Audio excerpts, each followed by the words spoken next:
Hermanos, he estado esta semana estudiando el Evangelio según San Juan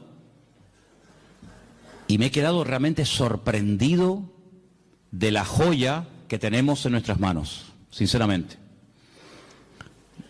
Seguramente alguien te habrá dicho en alguna ocasión, cuando le has preguntado, ¿y por dónde empiezo a leer la Biblia? Generalmente se suele decir, por el Evangelio según San Juan. Y yo no sé si lo decimos porque lo consideramos un evangelio muy sencillo y como una persona está empezando y no sabe nada de la Biblia, pues empieza por San Juan, pero alguien dijo en cierta ocasión que el Evangelio según San Juan es tan sencillo y tan fácil de entender que cualquier niño podría leerlo y entenderlo sin ningún problema. Pero al mismo tiempo también se ha dicho que es un evangelio tan profundo que puede volver loco a un auténtico teólogo, a un auténtico estudiante o indagador de verdades profundas. El Evangelio según San Juan es una auténtica joya, una auténtica maravilla. Les animo a que lo lean, tiene 21 capítulos, es muy fácil de leerlo, un par de capítulos por día, aunque te aseguro que en cuanto empieces a leerlo te vas a enamorar, porque es un libro completamente diferente. Completamente diferente. De hecho, cuando vas a una escuela bíblica a estudiar la asignatura llamada los Evangelios, Mateo, Marcos y Lucas se llaman los Evangelios sinópticos y se estudian los tres juntos. Pero hay una clase para estudiar aparte, el Evangelio según San Juan, porque es, ya te digo, completamente diferente a los demás otros evangelios. Es el último que se escribió. El primer evangelio que se escribió fue Mateo, más o menos en la misma época en la que se escribió el Evangelio según San Lucas. Tiempo más tarde se escribió el tercer evangelio, el que lleva el nombre de Marcos, y 70 años después de la muerte y resurrección del Señor Jesucristo, es decir, ya rozando el año 100 después de Cristo, Juan decide también contar en la historia de Jesús. Pero como dijimos la semana pasada, cuando leíamos y compartíamos el capítulo 1, es un evangelio diferente porque no es un evangelio que va dirigido, por ejemplo, a los judíos. Alguien ha dicho que si un no judío en aquella época le caía en las manos el evangelio según San Mateo, seguramente de entrada se iba a aburrir. Porque uno de los juegos, digo entre comillas, favoritos de los judíos es el tema de las genealogías. Retroceder en el tiempo, en la historia y recordar cómo se llamaba su padre, su abuelo, su bisabuelo, su tatarabuelo, y es algo que lo llevan en la sangre, es algo que lo han mamado de pequeño, ¿no? Y en el Evangelio según San Mateo encontramos en el primer capítulo una enorme genealogía que va pues desde los tiempos de Abraham hasta el mismísimo Señor Jesucristo, pero eso a un gentil, a un griego le aburriría. No le llamaba para nada la atención, pero como fue escrito para los judíos, a los judíos eso les fascina, ¿no? Sin embargo, el Evangelio según San Juan, que fue escrito 70 años, como acabo de decir, después de la muerte y resurrección del Señor Jesucristo, es un evangelio que, como vamos a ver ahora ahí en la pantalla dentro de un rato, Juan tiene que seleccionar muy meticulosamente las palabras, porque a estas alturas ya hay más gentiles convertidos que judíos convertidos al cristianismo, o al Mesías, al Señor, ¿no? Por lo tanto, el vocabulario tiene que ser diferente, porque hay términos que para un judío significan una cosa y para un gentil significan otra o simplemente no significan nada. La palabra Mashiach, Mesías, prácticamente es una palabra inexistente en el Evangelio según San Juan, es una palabra que no aparece mucho, y Juan escoge palabras como por ejemplo vimos el domingo pasado, la famosa palabra logos, ¿os acordáis? Juan capítulo 1, porque el logos para el griego era el que había hecho el universo, el que le daba orden, el que ponía todo en su sitio, el que hacía que todo funcionara, y entonces él utiliza esa palabra que era muy conocida en el mundo de la filosofía griega, y la emplea, y entonces él dice, el logos, ese que ustedes llaman el logos, el creador, que no tienen ni idea de lo que están hablando, yo voy a hablar de él. Y presenta a ese logos como el creador del universo, presenta al logos como encarnado. Hoy hemos cantado una parte de una canción que hablaba acerca del verbo se hizo carne, Y vemos cómo Juan es una persona que no solamente tiene que seleccionar muy bien las palabras que va a utilizar, porque la audiencia, los lectores a los cuales va a llegar el Evangelio, son personas que no tienen mucho conocimiento de la Biblia, son gente que viene de un trasfondo pagano, de idolatría, un mundo de mitología griega. Entonces él tiene que ser muy cuidadoso en esto, sino que además tienen que tener presente, y cuando sepan esto van a entender por qué Juan utiliza tantas veces ciertas y determinadas palabras. Ya habían empezado a introducirse en las iglesias herejías, las enseñanzas de los famosos gnósticos, personas que decían Dios no pudo crear el mundo, porque el mundo, el cuerpo, la materia es malo. Por lo tanto, un Dios santo, un Dios bueno, un Dios perfecto no puede tener contacto con el hombre bajo ningún concepto, no puede tener contacto con la materia. Entonces ellos creían que había una serie de, así lo llamaban, emanaciones, ¿verdad? Y Jesucristo era una emanación de Dios que prácticamente no tenía nada que ver con Dios, y entonces él sí, como no era divino, como no era santo, como no era Dios, como no era creador, él sí podía tener contacto con el hombre, él sí podía tener contacto con la materia, porque al fin y al cabo él no era Dios. Y eso es lo que algunos gnósticos creían. Otros creían que este mundo, que ellos consideraban que era pecaminoso, malo, el cuerpo era la cárcel del alma, pues ellos decían que este mundo fue creado por los ángeles caídos. Los ángeles caídos fueron arrojados de la presencia del Señor, y como ellos eran tan malos, pero al mismo tiempo eran tan poderosos, pues ellos fueron los que crearon el mundo, los que crearon la materia, etcétera, etcétera. Sí, permítame la expresión, un cacao, un lío terrible que se estaba metiendo dentro de las congregaciones. Para colmo, había otra tendencia, otra herejía que se había metido con mucha fuerza en la iglesia, y era todo lo contrario. Era que Jesucristo era simplemente un hombre que había evolucionado con una serie de poderes que había ido adquiriendo con el paso del tiempo, pero no tenía nada que ver con la divinidad. Otros creían que Jesús era, como ellos llamaban literalmente, un espíritu descarnado. Un espíritu que cuando lo veías parecía un hombre, parecía un ser humano, pero en el fondo no era un ser humano. Realmente él no comía, no se cansaba, no tenía que dormir, no tenía ningún tipo de sufrimientos, porque era una especie de espíritu que cuando se manifestaba parecía un hombre, pero de hombre no tenía absolutamente nada. Fíjense, ante menudos follones y herejías se encontraba el apóstol Juan, y ahora tiene que presentar un evangelio convincente, claro y directo, y presentar a Cristo de una forma correcta, de una forma adecuada, teniendo en cuenta la cantidad de herejías que ya se habían metido en la iglesia para este tiempo. Ahora, en este evangelio me ha llamado mucho la atención, vamos a poner la primera información en la pantalla. Hay cosas que Juan omite completamente, ni las toca. Tenemos, por ejemplo, ahí, ustedes lo pueden ver, el nacimiento del Señor Jesucristo. Juan ni lo menciona. No es que no crea en él, evidentemente, sino que, como vimos la semana pasada, el evangelio empieza diciendo: en el principio era la palabra y la palabra era Dios. Es decir, va antes de Génesis 1.1. Antes de Génesis 1.1, va a la eternidad, para demostrar que no solamente Jesucristo tuvo un nacimiento físico, sino que él era un ser eterno, ¿verdad? Creador, que en un momento determinado decide humanarse, decide tomar forma de hombre y venir a este mundo. Por lo tanto, él, el tema del nacimiento, como ya sabe que lo han tocado otros evangelistas, como por ejemplo Mateo, como por ejemplo Lucas, él ese tema no lo toca. Tampoco habla del bautismo, no es algo a lo cual Juan le quiera dar énfasis. No habla de las tentaciones del Señor Jesucristo, que aparecen muy bien explicadas en algunos evangelios. No hace mención a lo que llamamos la última cena, la cena donde Jesús parte el pan y el vino con sus discípulos y establece lo que llamamos el nuevo pacto. No habla de la agonía de Cristo en el huerto de Getsemaní, donde allí es machacado, donde allí es triturada su voluntad y donde allí, digamos, se rinde completamente al Padre diciendo: no se haga mi voluntad sino la tuya. Eso ni lo toca.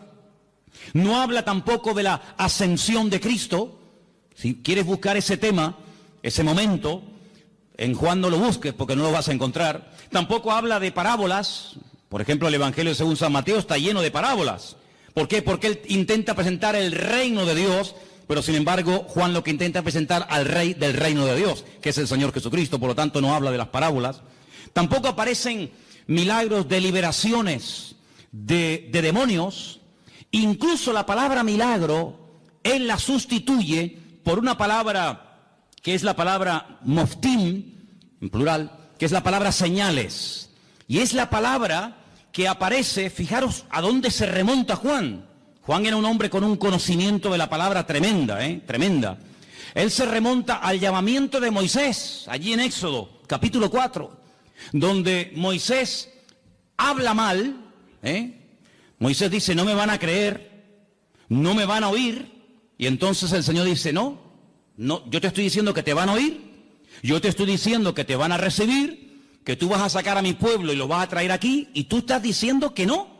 Es decir, ¿me estás llevando la contraria? Pues te voy a enseñar lo que le pasa a una persona cuando habla mal. Mete la mano en tu pecho. Metió la mano en el pecho y le saca la hora. Y cuando la sacó, estaba totalmente leprosa. Y se vuelve a meterla. Sácala, ya está limpia. Él se quedó, esa lección se le quedó grabada en su mente, y él se dio cuenta que su propia hermana, María, cuando habló mal de él, le pasó exactamente lo mismo que a él le pasó, quedó leprosa durante un tiempo por dudar y por hablar mal de los hijos de Israel. ¿Qué te parece? Y no solamente eso, sino que le dice, ¿y ahora qué tienes en tu mano? Dice, tengo una vara. Dice, tírala al suelo, y se convirtió en serpiente. Si le estás dando lugar al enemigo, cada vez que hablas mal. Cógela por la cola y volvió otra vez a convertirse en vara, a convertirse en palo. Estas dos señales no las olvides en tu vida. Cuando vayas a Egipto, muéstrales estas dos señales para que ellos aprendan a hablar y para que sepan lo que puede ocurrir cuando una persona utiliza mal el poder de la lengua y puede darle lugar al enemigo. Así que estas señales, esa palabra moftín, es la misma que utiliza Juan en su Evangelio cuando dice que el Señor Jesucristo hizo muchas señales, las cuales no están escritas en este libro. Dejadme que os lea este versículo. Jesús hizo además muchas otras señales en presencia de sus discípulos, las cuales no están escritas en este libro. Él lo dice bien claro.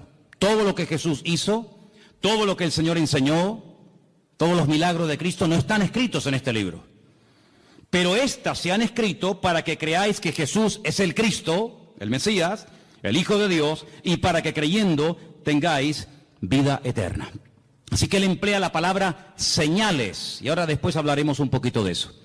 Así que estas cosas que les he mencionado no aparecen en el Evangelio según San Juan, pero mira tú por dónde. Si Juan no hubiera escrito su Evangelio, todas estas cosas que vamos a ver a continuación, la siguiente por favor, nunca sabríamos absolutamente nada de estas cosas que vamos a mencionar ahora, porque no las menciona ni Mateo, ni Marcos, ni Lucas. Si yo les preguntara a ustedes, sin leer el Evangelio según San Juan, cuál fue y dónde hizo el Señor Jesucristo su primer milagro, nunca lo sabríamos. Nunca sabríamos que el primer milagro de Cristo fue en Caná de Galilea, convirtiendo el agua en vino. Porque nadie lo menciona, pero Juan sí. Bendito sea el Señor, porque le reveló y le mostró a Juan dicho milagro, ¿sí o no? Menciona además algo muy interesante, la conversión o la conversación que tuvo en capítulo 2 con Nicodemo. Esa conversación no aparece por ninguna parte en los otros evangelios. Es una conversación interesantísima, allí en Juan capítulo 3. A Juan le gusta mucho las conversaciones de Cristo con otras personas. Por ejemplo, en el 2 está el milagro de las bodas de Caná, en el 3 está la conversación con Nicodemo, en el 4 ¿qué está? La conversación con la mujer samaritana. Si no hubiera sido por Juan, nunca hubiéramos sabido que Jesús se detuvo junto al pozo en Samaria y le habló a una mujer samaritana y allí pues le dijo cosas tremendas y allí él se reveló como quien verdaderamente él era, solamente en Juan. Si no se hubiera escrito el Evangelio según San Juan, nunca habríamos oído de que sanó a un paralítico en el capítulo 5 en el estanque de Betesda, que hacía 38 años que estaba esperando el movimiento del agua. Fíjate tú por dónde, hermano, me quedé sorprendido, y es así. Si no hubiera sido por Juan, nunca hubiéramos oído hablar de Lázaro. La resurrección de Lázaro, su amigo en Betania, solamente la encontramos en el capítulo 11 del Evangelio según San Juan. Nunca nos hubiéramos enterado de que el Señor Jesucristo se agachó para lavarle los pies a sus discípulos, porque eso no lo cuenta ningún otro evangelista más que solamente Juan. Nunca hubiéramos recibido o tenido una enseñanza que va, fíjate, desde el capítulo 14 hasta el capítulo 17 del Evangelio según San Juan, hablando acerca del ministerio, de las funciones del Espíritu Santo, el bendito Consolador. Por ejemplo, él dijo: no os pongáis tristes, no os dejaré huérfanos, os conviene que yo me vaya, porque si yo no me fuese, el Consolador no vendría. Pero cuando Él venga, porque yo le voy a rogar al Padre que os envíe otro Consolador para que esté con vosotros para siempre, Él me glorificará a mí. Él os guiará a toda la verdad. Él os hará saber lo que ha de venir. Él tomará de lo mío y os lo hará saber a cada uno de vosotros. Él además convencerá al mundo de justicia, de pecado y de juicio. ¿Qué te parece? Una enseñanza profunda del Espíritu Santo solamente en San Juan.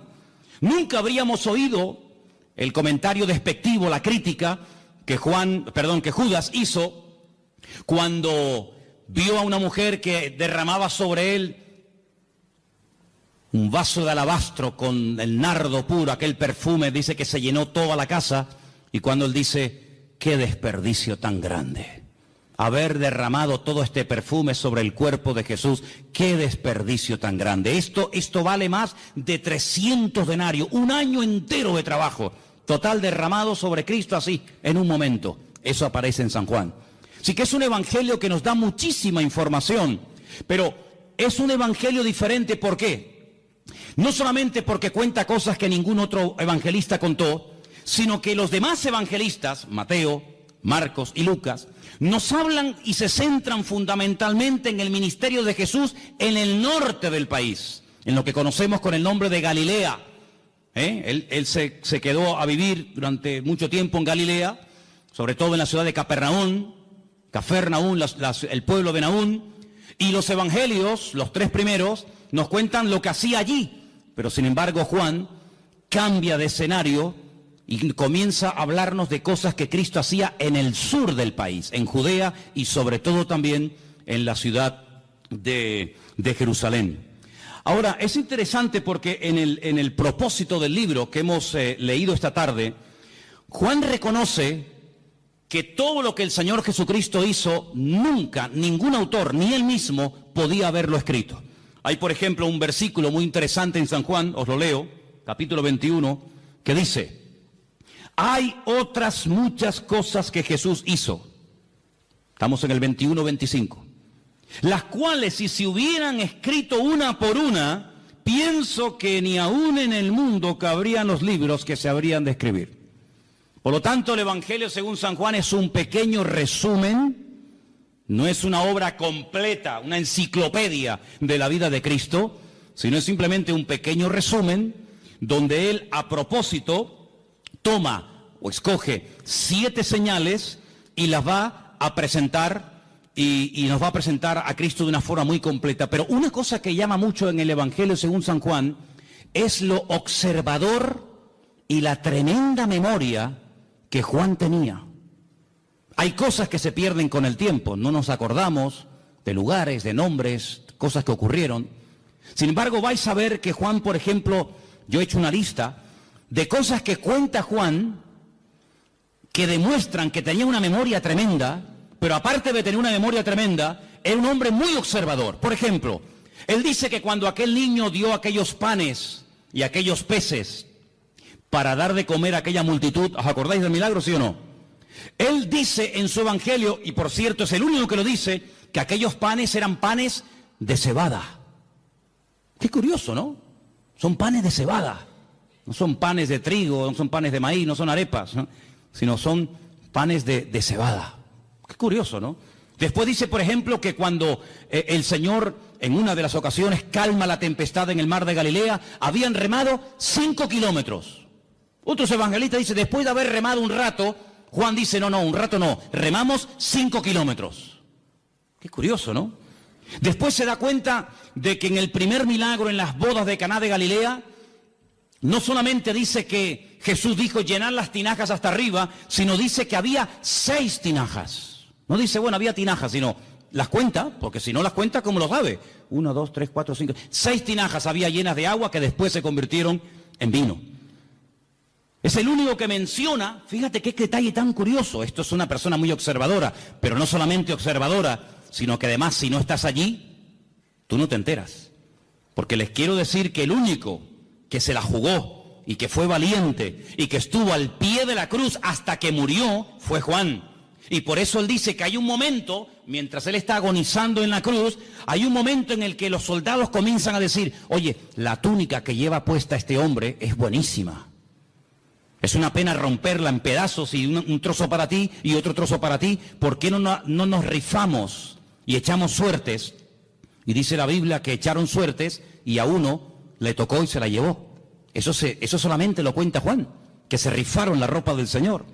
Después dice que cuando se llevan a ungir a Cristo al sepulcro, algunos dicen que lo envolvieron en una sábana y ya está. Juan dice, no, lo envolvieron en una sábana y le pusieron mirra, le pusieron aloe y había 100 libras entre mirra y aloe para envolver, para ungir el cuerpo del Señor.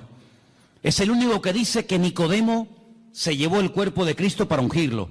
Es el único que dice que aquella mujer que derramó el vaso de alabastro, el vaso de nardo puro sobre el cuerpo de Jesús, dice que no solamente lo derramó, sino que toda la casa olió al perfume que olía el Señor Jesucristo. Otro detalle muy interesante. Después, por ejemplo, una de las cosas muy interesantes es que él dice que el templo de Jerusalén se tardó 46 años en ser restaurado y decorado por el rey Herodes, el único que lo dice. Es el único que menciona el detalle, muy interesante por cierto, que en Juan capítulo 4 dice que los samaritanos y los judíos como que no se llevaban entre ellos. Había un pique ahí, ni los samaritanos podían ver a los judíos, ni los judíos a los samaritanos. Son detalles muy significativos de un hombre que se fija mucho. Luego, algo que me ha llamado mucho la atención del Evangelio según San Juan, es que es un hombre que menciona lugares de Jerusalén porque se ve que conoce y se sabe muy bien mover en la ciudad de Jerusalén. Por ejemplo, menciona la puerta de las ovejas, capítulo 5, verso 2. Menciona el estanque de Betesda, capítulo 5. Menciona el otro estanque que hay en la otra punta de la ciudad, el estanque de Siloé, capítulo 9. Menciona una puerta que se llama el pórtico de Salomón, donde años más tarde o tiempo más tarde iría con Pedro, y allí orarían, ¿se acuerdan? Por el paralítico que estaba allí en la puerta del templo. Es el único que menciona el torrente de Cedrón, ese barranco que divide la ciudad del Monte de los Olivos. Él dice que el Calvario, aquel monte, tenía forma de calavera, lo registra también en su libro. Es un hombre, ya digo, tremendamente observador, una persona que conoce la ciudad de Jerusalén y se mueve por ella, diríamos, como pez en el agua. Ahora, en cuanto al tema de las herejías, Juan quería dar una imagen, una visión completa del Señor Jesucristo. Porque en aquellos tiempos estaban, como dije al principio, los que creían que Él no era un hombre, sino una especie de espíritu que se aparecía en forma humana, y estaban aquellos que decían que era tan divino, que no era un hombre. Claro, ¿cómo casar, cómo unir estas dos herejías? Hermanos, a lo largo de la historia, la Iglesia, el pueblo de Dios, ha tenido que enfrentarse con un montón de problemas, de todo tipo. Pero algo que el enemigo ha utilizado y seguirá utilizando hasta el final de los tiempos contra nosotros, contra el pueblo de Dios, es tratar de meter sutilmente en las congregaciones lo que llamamos o conocemos con el nombre de herejías. ¿Qué es una herejía? Bueno, vamos a definirlo de la siguiente manera. El diablo sabe perfectamente que cuando uno conoce la verdad, cuando uno tiene un encuentro con él, cuando uno conoce la verdad, pues sabe diferenciar perfectamente lo incorrecto. Ya el ejemplo que hemos puesto en otras ocasiones, aquel hombre que trabajaba en un banco manejando todo el día divisas, manejando todo tipo de monedas. Antes había más que ahora, hoy en día con el tema del euro muchas monedas no existen, pero antes cuando viajabas por Europa, cada país tenía su moneda y tenías que cambiar franco, tenías que mandar libras, tenías que cambiar pesetas, bueno, ya eso prácticamente ha desaparecido. Pero le preguntaron un día a un hombre que manejaba constantemente divisas. Me imagino que habrás tenido que estudiar muchísimo, ¿no? Hacer muchos cursos para diferenciar los billetes falsos de los verdaderos. Y él dijo, jamás en mi vida yo he hecho un curso para estudiar billetes falsos. Y entonces, ¿cómo sabes diferenciar uno falso de uno verdadero? Dice, porque yo he estudiado muchísimo al billete verdadero. Yo lo conozco también, su tacto, hasta cómo huele, las características del billete verdadero, lo que se tiene que ver, lo que no se tiene que ver, dónde tengo que tocar, dónde no tengo que tocar. Lo conozco tan bien que en cuanto me presentan un billete falso, digo, este es falso, este no es verdadero. Porque conozco al verdadero. Ahora, si me pongo a estudiar todo lo falso, al final sé que son falsos, pero no conozco al verdadero. Y lamentablemente vemos que hoy en día también hay gente así. Han estado un poco de tiempo en los mormones, un poco de tiempo en los Hare Krishna, un poco de tiempo en los Rosacruces, un poco de tiempo con los testigos de Jehová, un poco de tiempo con los evangelistas, un poco de tiempo con no sé quién. Al final tienen un cacao en la cabeza terrible, conocen tanto a sectas y filosofía, pero no conocen la verdad. Y Jesucristo no es uno más. Lo que Juan hace es presentar la verdad, porque él dice, la verdad os hará libres. Si yo empiezo a rebatir y a discutir y esto, no, con la discusión no llegamos a ninguna parte. Yo lo que voy a hacer es proponerme, seleccionar una serie de señales, presentaros la verdad de la forma más completa y variada y profunda posible, porque cuando lleguéis a conocer la verdad, cuando lleguéis a intimar con la verdad, os vais a dar cuenta de que lo falso ya no tiene ningún atractivo, ya no tiene ninguna tentación para vuestra vida, porque la verdad no solamente os hará libres, sino que la verdad os hará felices. ¿Cuántos dicen amén? Entonces él presenta a Cristo como la verdad y os vais a dar cuenta que la palabra verdad, verdadero, aparece así de veces en el Evangelio según San Juan. No hay una palabra que se repita más en este Evangelio como la palabra verdad o verdadero. Tengo aquí una pequeña lista, no están todos, pero para que veáis. Dice, yo soy el pan verdadero, el pan que descendió del cielo. No dice yo soy el pan. Bueno, podría decirlo, pero añade la palabra, yo soy el pan verdadero. Y entonces dice, el pan que comieron nuestros padres en el desierto, pues todos los que lo comieron murieron. Pero el que coma de mí nunca morirá. Después dice, yo soy la vid. Pero no dice solamente yo soy la vid, sino dice yo soy la vid verdadera. Juan capítulo 15, verso 1. Juan 8, 16 dice yo soy el juez, pero el juez verdadero. El juez que imparte verdaderamente justicia. Y os vais a dar cuenta de que aparece la palabra verdad por todo el Evangelio. Encontramos, por ejemplo, en Juan 14, 6, un versículo que todos conocéis de memoria, ¿sí o no? Sí. A ver, ¿qué dice Juan 14, 6? No, ese es 3.16, ese es el 3.16, el 14.6, 14.6. Yo soy el camino, yo soy la verdad y yo soy la vida. Otra vez la palabra verdad, continuamente la verdad, la verdad, la verdad, la verdad. Qué curioso que un día Pilato se le quedó mirando y le dijo, ¿y qué es la verdad? ¿Qué es la verdad? La verdad no es la iglesia evangélica. ¿Sabías eso, no? La verdad no es una secta, una religión. La verdad se llama Jesucristo. La verdad se llama Jesucristo. Y teniendo al Señor, podemos discernir entre la verdad y la mentira. Hay algunas congregaciones donde tal vez enseñan cosas que no son 100% verdad. Por eso el Señor quiere que escudriñemos la verdad, que leamos la Biblia, para que sepamos discernir y sepamos separar lo falso de lo verdadero. El apóstol Pablo le decía a Timoteo, quiero que sepas esto y lo tengas bien presente en tu vida, que dice el Espíritu de Dios que en los últimos tiempos, y lo dice claramente el Espíritu Santo, se meterán dentro de las congregaciones herejías, falsas doctrinas, doctrinas de demonios, que parecerán muy bonitas y muy atractivas.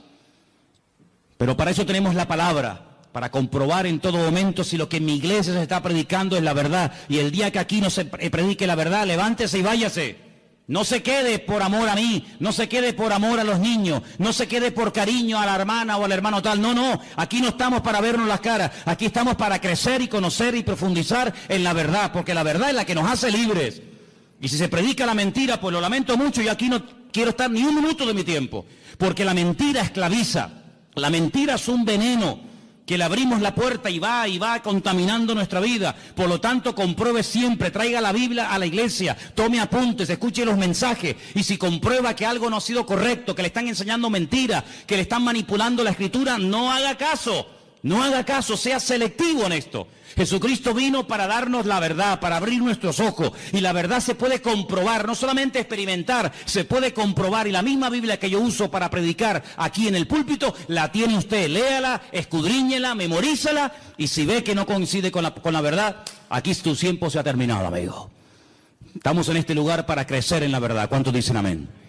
Ahora, fíjense qué interesante. En el Evangelio según San Juan hay 7 expresiones muy interesantes que las vamos a ver ahora, pero algo que también hace Juan, no solamente nos presenta a Cristo como el eterno, el creador, el todopoderoso, sino que además nos da ejemplos para que nos demos cuenta que a lo mejor puede haber un creyente, escúchenme bien por favor, puede haber un creyente que no lo entienda todo.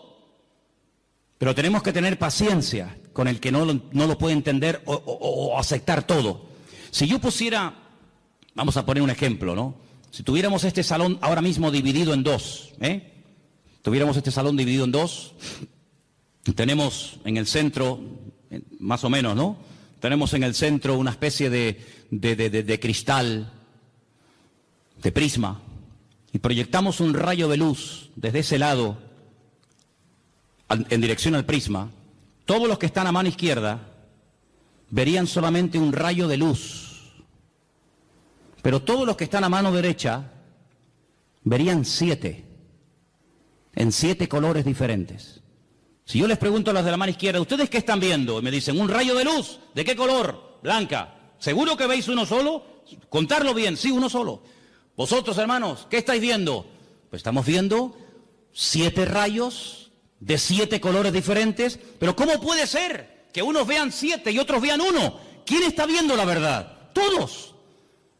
Lo que pasa es que unos están a un lado y otros están a otro lado. Y estos, por estar en un lado, ven más que los que están en otra parte. ¿En qué lado te encuentras de tu relación con el Señor? Hay gente que no ve más allá de lo que ven sus ojos, y por eso se hunden. Por eso se desaniman, porque no ven más allá. Y como le dijo el Señor a Pedro, no pones la mira, no pones la mira en los 7 rayos, no pones la mira en las cosas de arriba, sino en las de la tierra. Y claro, cuando uno mira a lo de la tierra se derrumba. Cuando uno mira a lo de la tierra uno se deprime, la fe te la destruye el mundo. Pero cuando tú levantas la mirada, tú ves más allá. Y eso es lo que Juan quiere. No solamente presentarnos al Señor Jesucristo como divino, como creador, como un ser eterno, sino que también lo presenta como humano. Y fijaros las citas que os voy a dar para los que tomen nota, ¿no? En capítulo 2, verso 15, vemos a Cristo enfadado, con un látigo. Comienza a echar fuera a todos los que vendían en su casa y los llama ladrones. Me habéis convertido mi casa en cueva de ladrones. En el capítulo 4, verso 6, te lo encuentras cansado y sediento junto a un pozo, pidiendo un vaso de agua a una mujer samaritana. El verbo hecho carne, cansado del camino, pidiendo agua. Sus discípulos en el capítulo 4, verso 31, le daban de comer, porque lo notaban que era la hora de comer y él no había comido. En el capítulo 11, prácticamente todo el capítulo te lo encuentras llorando, quebrantado, emocionado, identificándose con el dolor de haber perdido a un amigo, a un ser querido. En el capítulo 1 y en el capítulo 8, verso 58, te lo encuentras en su preexistencia, Te lo encuentras que Él sabe perfectamente lo que tiene la persona. Por eso Cristo no es un hombre que hace muchas preguntas. Ponte un día a hacer un estudio, te animo a que lo hagas.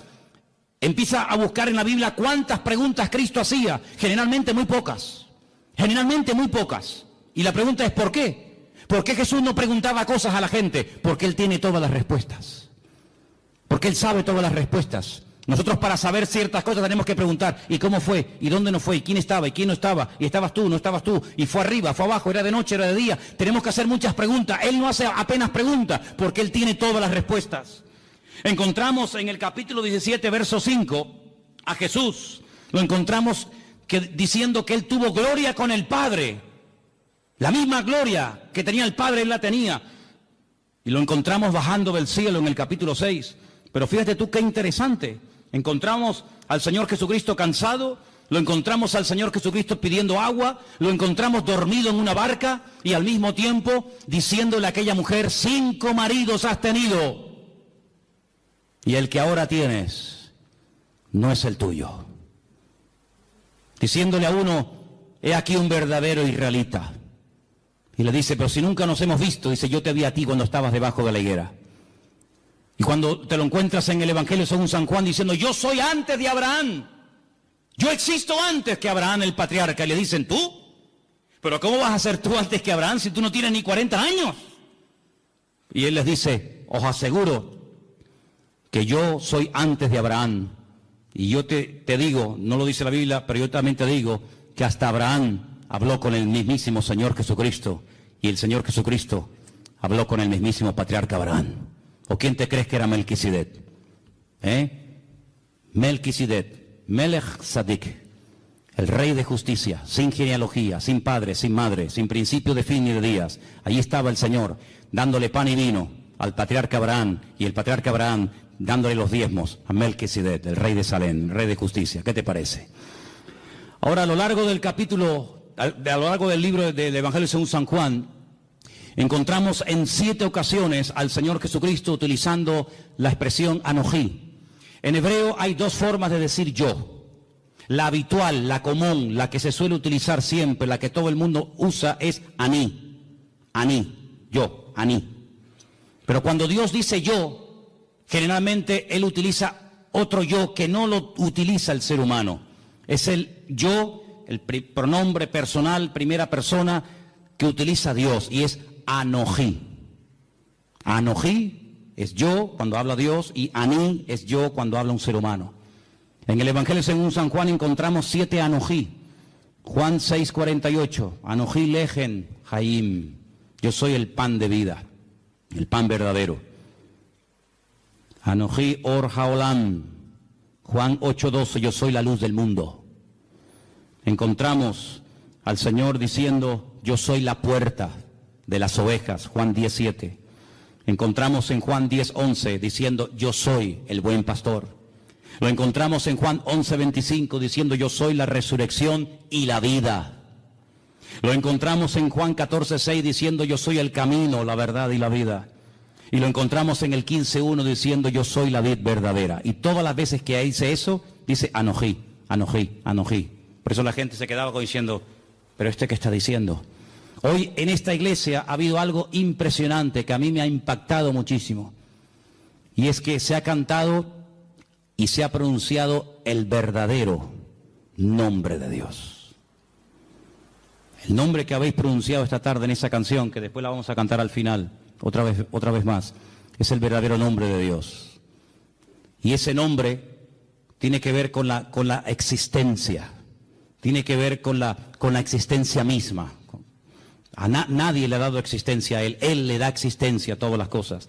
Pero hay algo muy interesante en el Evangelio según San Juan, y es que nuevamente aparecen 7 ventanas. Fíjate qué interesante, se llaman señales. Yo llamo a 7 ventanas a través de las cuales puede ver más allá.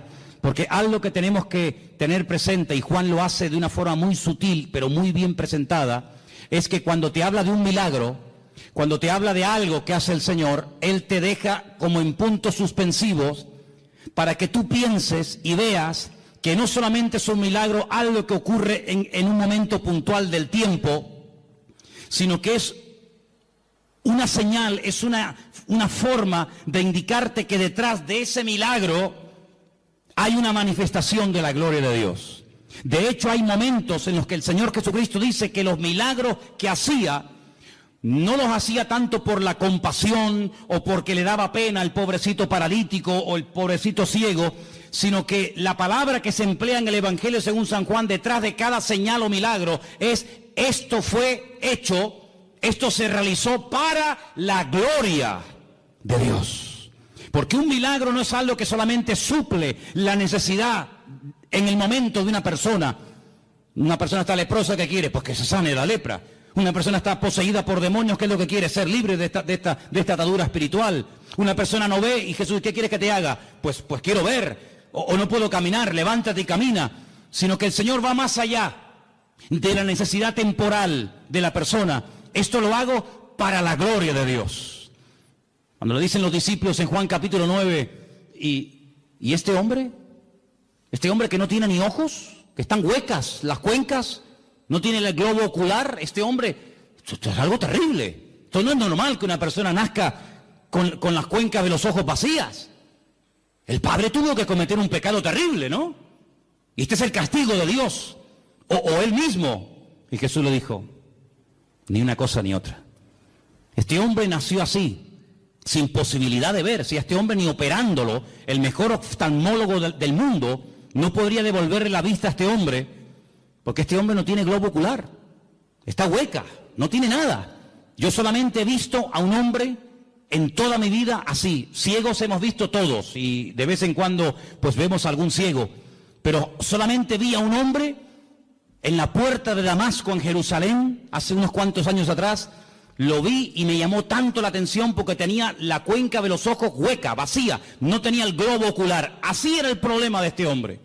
Y los discípulos nunca habían visto algo semejante. Le dicen, pero, ¿qué pecado terrible tuvo que cometer sus antepasados o él para nacer así? Y Jesús dijo, ¿no sabes por qué este hombre ha nacido así? Ya estamos buscando siempre, perdonen las cuatro patas a los gastos, ¿no? Que si una maldición, que si un trabajo de hechicería, que si el pecado del abuelo, que si una maldición hereditaria. No, mira, quítense todo ese rollo de la cabeza. ¿Saben? Les voy a decir la verdad. ¿Saben por qué este hombre nació así? Para que se manifieste hoy delante de todos ustedes la gloria de Dios. Entonces, ¿qué hace el Creador? ¿Qué hace el Señor? Coge barro, le hace el globo ocular, como una albondiguilla, ¿no? Se la pone en los ojos y le dice, vete a lavarte al estanque de Siloé, que está en la otra punta, allí bajando el torrente de Cedrón, vete allá a lavarte. El pobrecito va calladito, sin protestar, humilde. Cuando llega al estanque de Siloé, el hombre se quita el barro de los ojos y vuelve viendo. Y los judíos le dicen, pero tú no puedes hacer eso.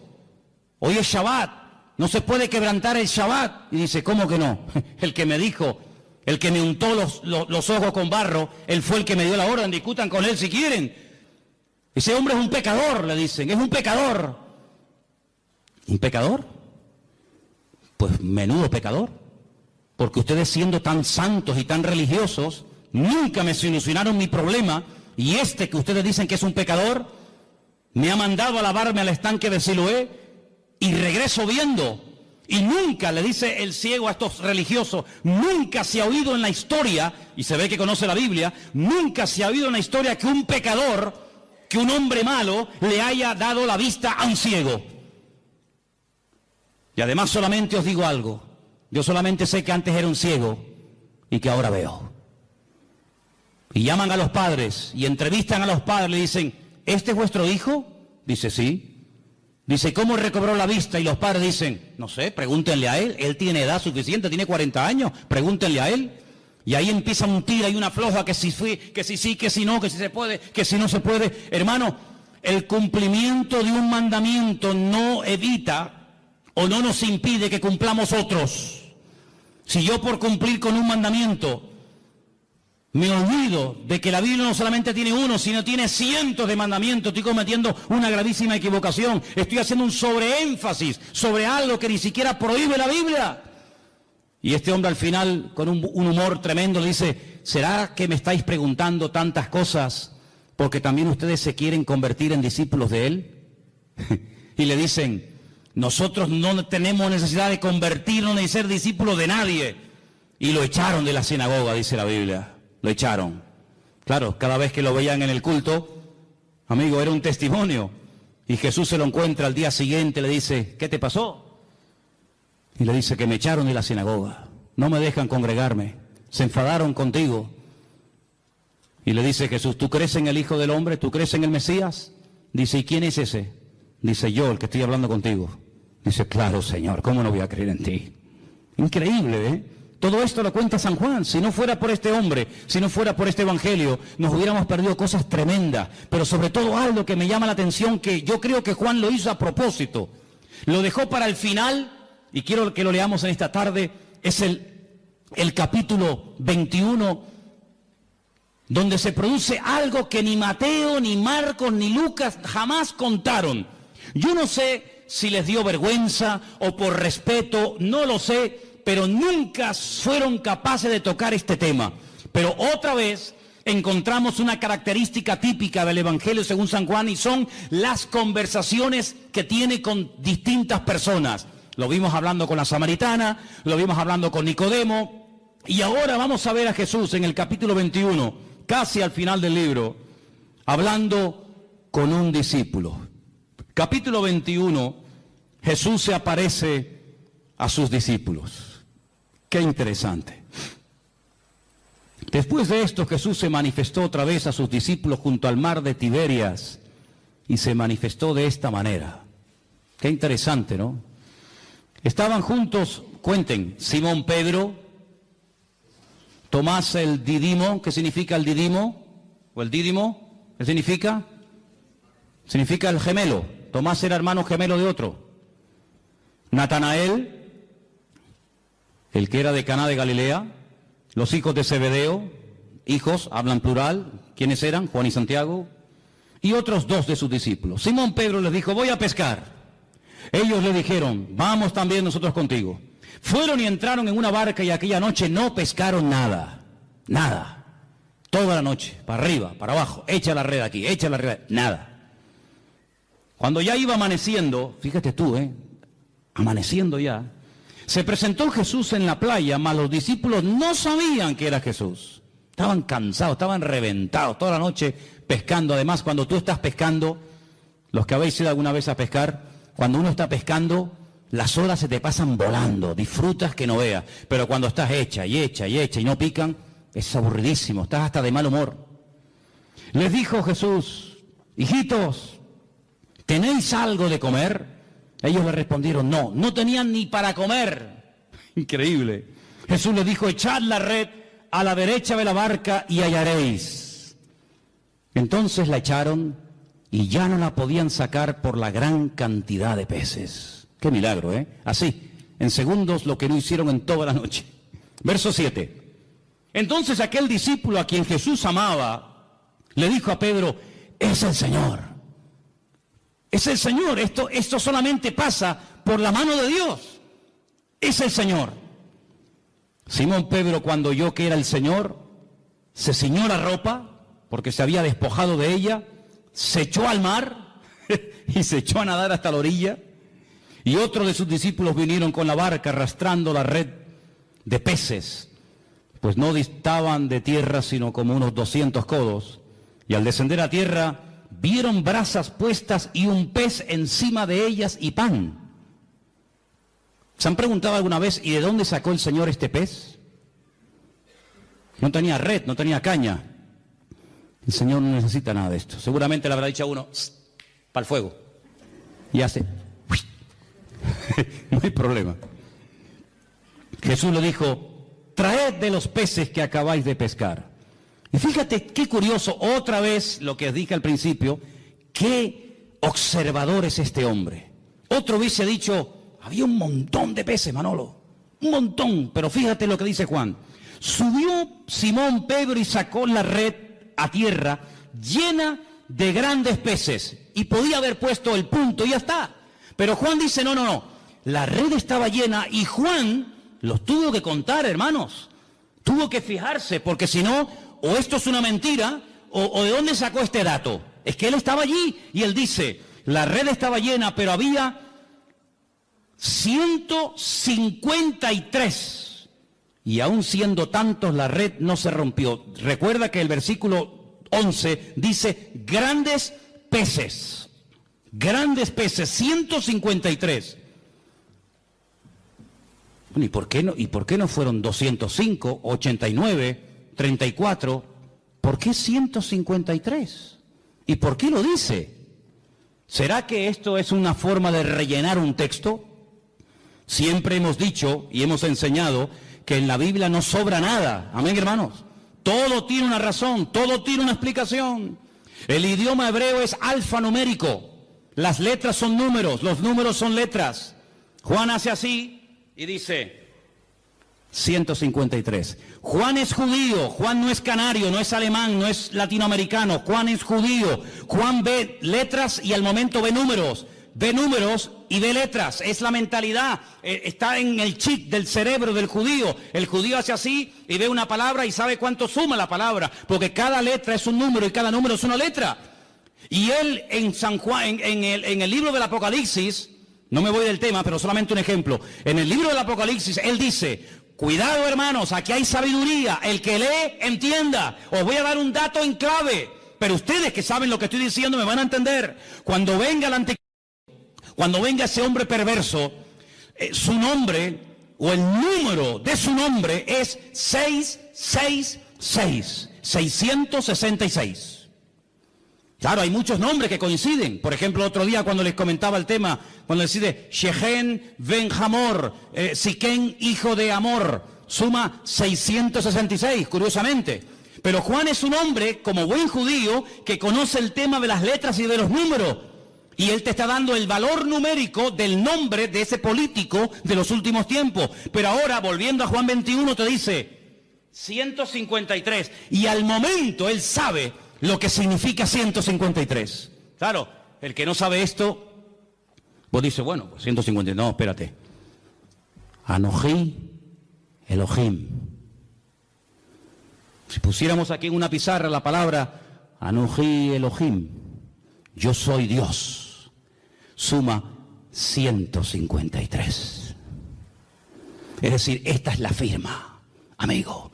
Cuando ves un cuadro, dices, qué hermoso. A ver, Picasso. ¿Quién hizo este cuadro? Goya. ¿Quién produjo este milagro? Así, en segundos, lo que no pudimos hacer en toda la noche. 153. ¿Quién hizo esto? Anoji Elohim. Yo soy Dios, yo soy el Todopoderoso. ¿Cuántos dicen amén? No se te pone el cuerpo. Mi madre, ay Señor. Les dijo, venid, coman. Ya saben quién ha hecho esto. Aní Elohim. Elohim. Le dice a sus discípulos, o sus discípulos no se atrevían a preguntarle, ¿y tú quién eres? ¿Tú quién eres? ¿Se acuerdan que una vez en la barca, cuando calmó el viento y la tempestad, se empezaron a preguntar unos a otros y dice, ¿quién es este? ¿Quién es? Porque habla muy bien, obra de maravilla, sana enfermos, pero ya calmar un mar en tempestad, eso es algo que nos vuelve locos. ¿Quién es este? Y ahora dicen, ¿quién es? Pero no se atrevían, porque sabían que era el Señor. Vino pues Jesús, tomó el pan, lo dio, asimismo el pescado. Esta era la tercera vez que Jesús se manifestaba a sus discípulos, después de haber resucitado de los muertos. Ahora ya están a gusto, ya están las barrigas llenas, ya han comido. Y ahora Jesús le dice a Pedro, Pedro, ven un momento, ven. ¿Cuántos había? Por eso le dije, cuenten cuántos discípulos hay. Había un montón, había un montón. Pero ahora solamente le dice a Pedro, a Simón, Pedro, Simón, ven. Simón es Shishon, viene del verbo lishtot, que significa escuchar. Shema, Simón, ven, escúchame un momento. Escuchar es obedecer, escuchar es interiorizar. Shishon, ven para acá. Simón, hijo de quién? De Jonás. Es una contradicción. Tienes un nombre, Pedro, tienes un nombre que es una guerra, llevas una guerra. Shishon, el que escucha a Dios. Y Jonás, el profeta rebelde. ¿Cómo puede ser que por un lado oiga y por otro lado seas un rebelde? Ven para acá, Pedro, esto no puede ser así. Hay un divorcio, ahí hay una falta de equilibrio en tu vida. Y le dice, Simón, hijo de Jonás, ¿tú me amas más que estos? Y le dice, sí, Señor, sí. ¿Tú sabes que te amo? Y le dice, apacienta mis corderos. Ahora, el Evangelio según San Juan nos llegó a nosotros escrito en griego.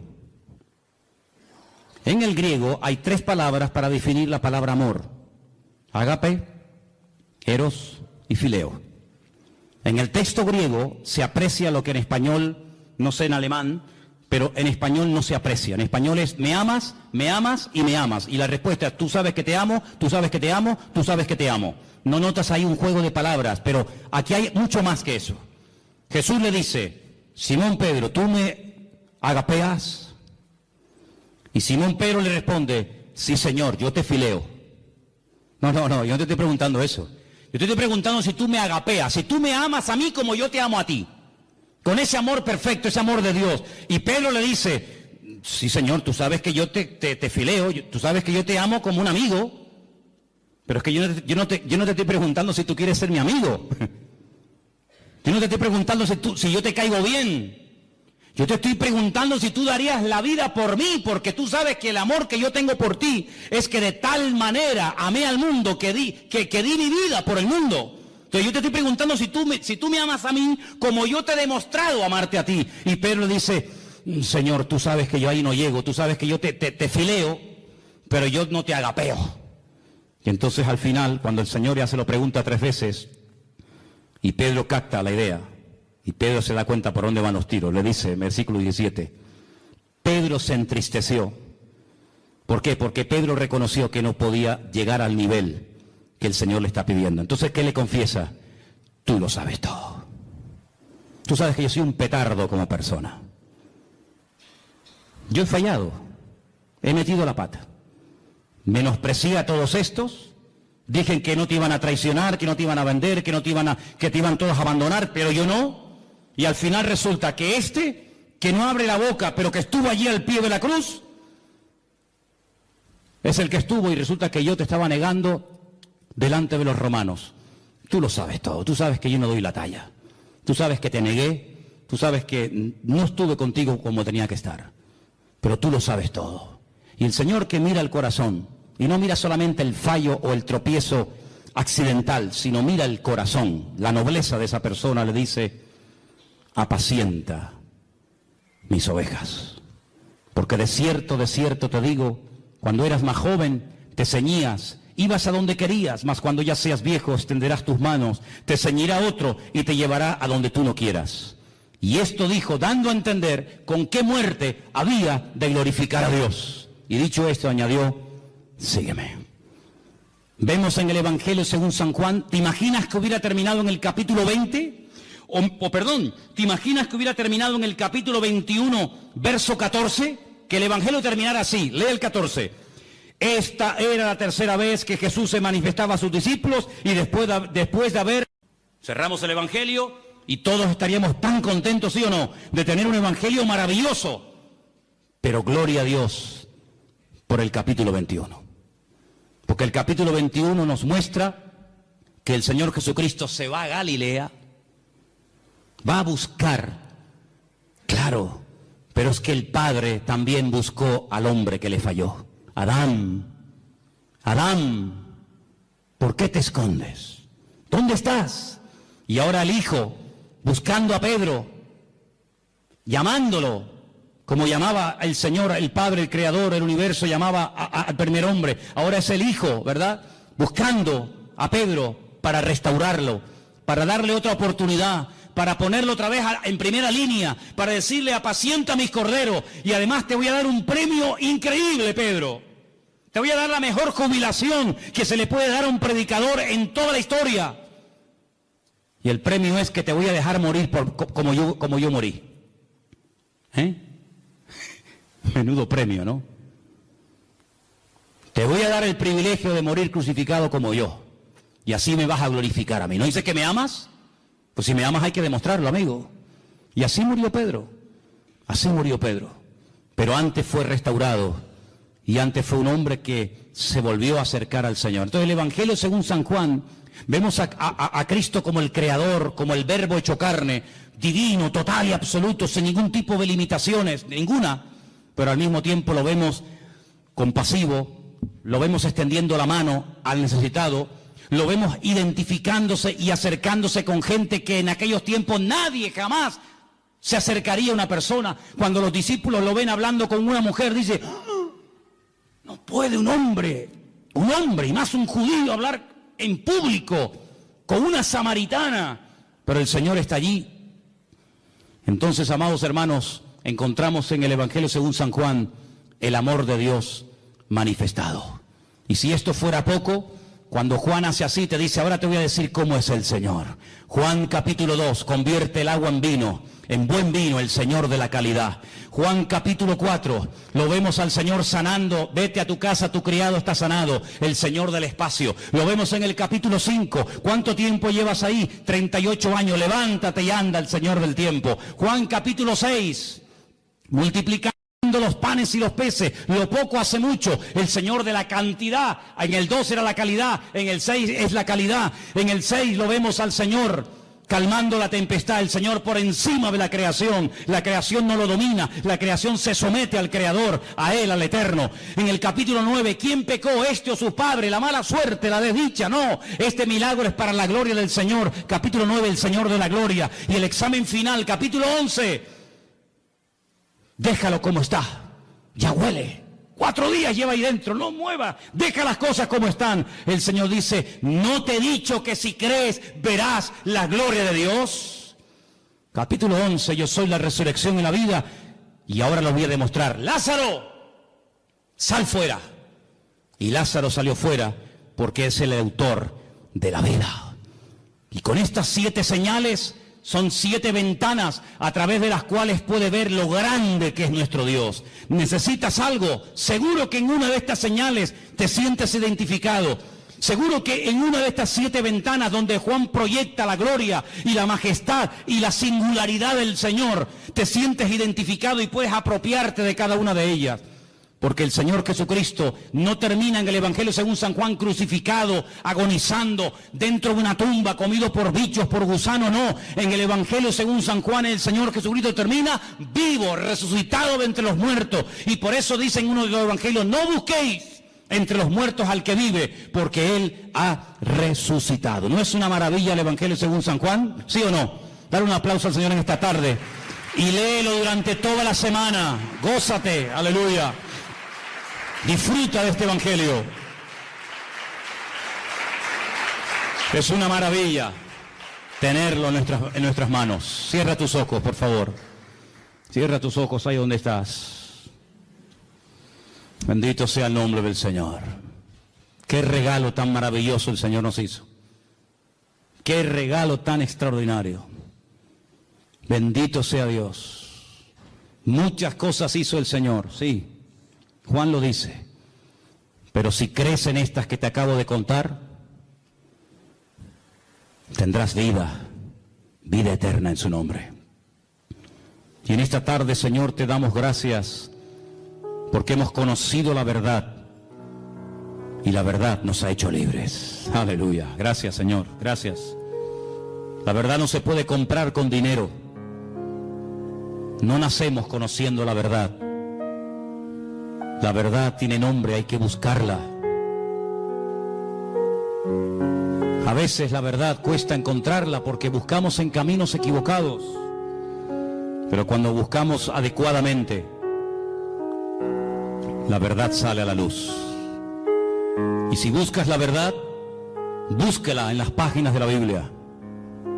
En la Biblia encontrarás al Dios verdadero, al Dios vivo, al Dios todopoderoso, manifestándose a la humanidad. Santo es el Señor. Quiero que le des gracias en esta tarde al Señor ahí donde está sentado,